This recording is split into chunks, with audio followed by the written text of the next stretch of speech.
Iya, karena beda kan? Beda. Dan sekarang gini, Nabi sendiri nggak ngaku itu sebagai karyanya loh. Betul. Nah, saya kasih logika sederhana gini. Saya, kalau punya karya bagus, dan diapresiasi banyak orang, ini karya saya. Iya. Apa pentingnya bagi saya menisbatkan karya ini ke orang lain gitu loh. Nggak ada kepentingan. Kecuali kalau saya tipe orang yang misalnya suka menjilat penguasa. Saya nisbatkan karya sini ke penguasa tertentu. Dan saya ingin menjilat dia. Supaya saya dapat jabatan. Itu mungkin.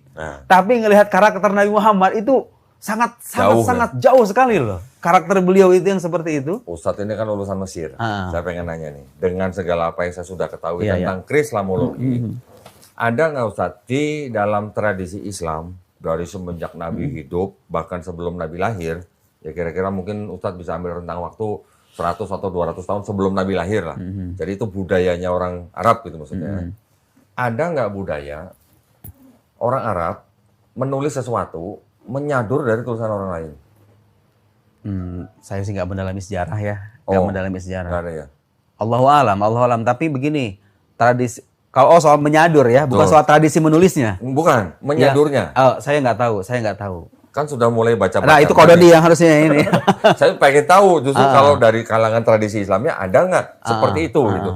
Karena menurut Bart Ehrman, zaman dulu abad-abad awal itu memang ada tradisi orang menulis. Misalnya saya menulis sesuatu nih.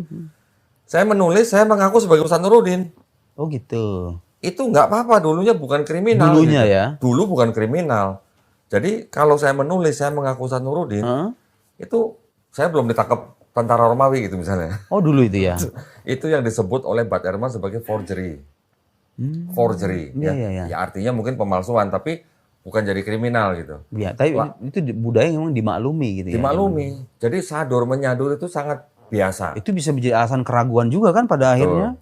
Betul. Nah maksud saya ada nggak di tradisi Islam atau hadis atau apa sebelum ada Quran? Kalau kita bicara tradisi Islam dalam arti sumber ajaran Islam, Quran, hadis, ya sebenarnya gini, kalau pemalsu hadis itu ada.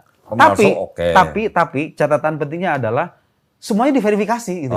Nah itu. Jadi let's say itu terjadi ya. Let's say terjadi. Tapi kita punya seperangkat keilmuan yang sedemikian matang menguji semua itu. Bisa memfilter valid nggak gitu loh. Iya, bisa memfilter kan? Bisa ada alat untuk memfilter itu semua. Baik termasuk kan Quran juga begitu. Jadi orang tuh nggak bisa ngarang-ngarang ini Quran atau ini adalah Al-Quran. Dia mengklaim misalnya bacaan sendiri.